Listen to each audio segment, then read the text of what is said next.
Lok Sabha election की तारीख का अभी तक ऐलान भी नहीं हुआ है, लेकिन महाराष्ट्र में सियासी सरगर्मियां तेज हो गई है। लीडर्स के दरमियान सियासी तकरारें तेज पकड़ चुकी हैं। अच्छा, बल्कि मैं तो मर्यादा पुरुषोत्तम राम की इज्जत करता हूं, मगर मैं नाथूराम गोडसे से नफरत करता हूं। मेरी नस्लें नफरत करती रहेंगी, क्योंकि नाथूराम गोडसे ने उस शख्स को गोली मारी जिसके जबान से आखिरी लफ्ज निकले हे राम। सर, अभी मैंने एक ओबीसी जी को बोलते सुना कि पुरुषोत्तम मर्यादा राम जी के बारे में कि हम उनका आदर करते हैं, सत्कार करते हैं, सम्मान करते हैं। करना पड़ेगा, इस देश में रहना है तो जय श्री राम बोलना पड़ेगा। असद साहब ने अपनी तकरीर के अंदर ये कहा कि हम भगवान राम का आदर करते हैं, लेकिन हम नथु राम का आदर नहीं करते। और ये कहती है, मैंने उस समय भी कहा कि इस देश में रहना है तो जय श्री राम कहना है। तेरे बाप के जहेज में आया है क्या ये मुल्क? इम्तियाज जलील ओबीसी का चमचा, चम्मच ये चम्मच ही रहेगा। और ओबीसी जी को क्या, तो तुम जैसे कितने 56 आए और 56 गए। एक तो हम हल्के लोगों के मुंह लगते नहीं है। अगर मुझसे कहती तो भी मैं बर्दाश्त कर लेता, लेकिन अगर मेरे खायत के बारे में अगर एक शब्द भी अगर कहा, सूद के साथ लौटाऊंगा और यहाँ पे नहीं, तेरे घर पे आके अमरावती में आकर तुझे चुनौती दे रहा हूं। अरे तेरे में अगर दम है तो अमरावती आके लड़। कुछ दिनों के बाद इंशाल्लाह अमरावती जाना है मुझे। बहुत फड़फड़ा रही है। एमआईएम औरंगाबाद सांसद सैयद इम्तियाज जलील और अमरावती आजाद उम्मीदवार सांसद नवनीत राणा के बीच जुबानी जंग जारी है। ये वही है ना जो अपना घर छोड़कर सड़क के ऊपर ढोल बजाने के लिए चली थी। आगाज तूने किया है, अंजाम तक हम लेकर जाएंगे।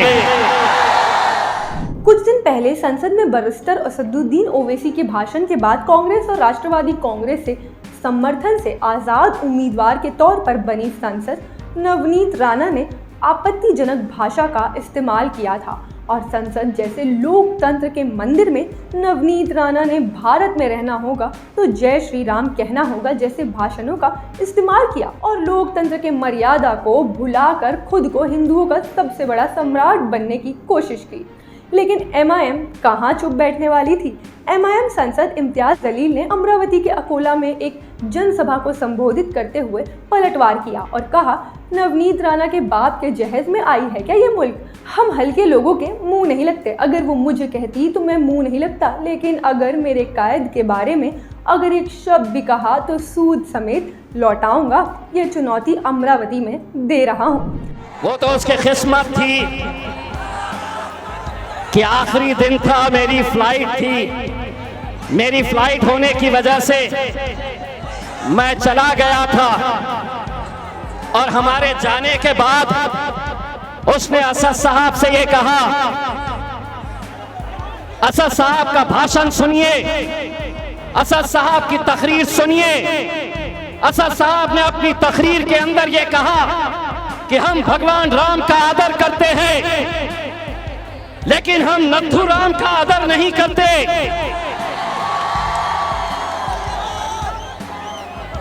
और ये कहती है, इस देश में रहना होगा।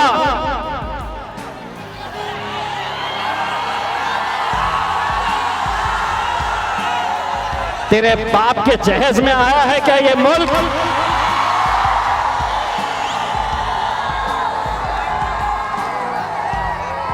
एक तो हम हल्के लोगों के मुंह लगते नहीं है।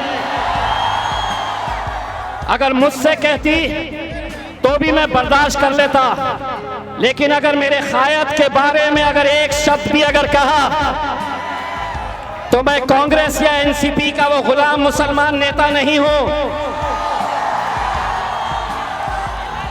सूद के साथ लौटाऊंगा और यहाँ पे नहीं, तेरे घर पे आके अमरावती में आकर तुझे चुनौती दे रहा हूं। उसके बाद फिर से अमरावती सांसद नवनीत राणा ने इम्तियाज जलील पर निजी कटाक्ष की और सांसद इम्तियाज जलील ने भी फेसबुक के माध्यम से फनी वे में कटाक्ष किया और इस तरह जुबानी जंग का सिलसिला अभी भी जारी है। लेकिन ये सिलसिला कहां से शुरू हुआ और क्यों हुआ? क्या इसलिए क्योंकि पिछले कुछ साल से एमआईएम ने अमरावती में अपनी पार्टी के विस्तार के लिए बहुत काम किया है और अमरावती में एमआईएम की स्थिति भी बहुत मजबूत हुई है। क्या एमआईएम की मजबूती से नवनीत राणा बौखला गई है? ये तो वक्त ही बताएगा, लेकिन नवनीत राणा की बौखलाहट से तो यही मालूम होता है कि एमआईएम अमरावती में मजबूत स्थिति में है। तभी तो वहाँ की मौजूद सांसद दूसरे लीडर्स और पार्टीज को निशाना नहीं बना रही है, पर एमआईएम को निशाना बना रही है। आपकी क्या राय है इस बारे में? कमेंट में ज़रूर बताना और देखते रहना मुस्लिम सियासत। मैं अलीशा चंद्राकर, जय हिंद।